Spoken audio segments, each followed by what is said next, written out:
Si vous vous demandez si la politique américaine a un impact ou de l'importance au Canada, écoutez bien ceci. Un dernier sondage, Nanos, au pays, au Canada, vient de donner un taux de popularité, en fait d'appui, si vous préférez, aux libéraux de Mark Carney à 47,6% des intentions de voix, comparativement à 31% pour le Parti conservateur.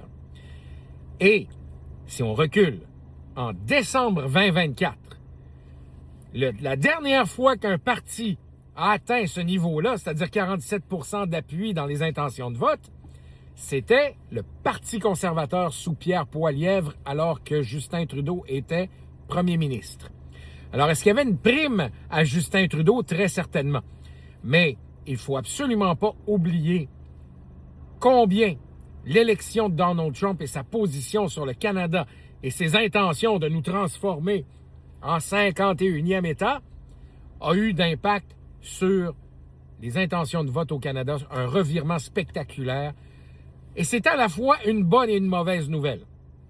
La bonne nouvelle pour Mark Carney, c'est que c'est l'un des résultats les plus spectaculaires dans les intentions de voix recensées depuis l'histoire des libéraux récentes, du moins. La mauvaise nouvelle pour Mark Carney, enfin la mauvaise nouvelle d'abord pour Pierre Poilievre, c'est qu'en ce moment, il fait face à un bulldozer et très certainement, il ne sera pas premier ministre à court terme. Mais la mauvaise nouvelle pour Mark Carney, c'est que en décembre 2024, c'était Pierre Poilievre qui se scorait aussi haut que ça. La morale de cette histoire, c'est si je suis Mark Carney, je ne commencerai pas tout de suite à compter, ou donc je ne vendrai pas la peau de l'ours avant de l'avoir tué.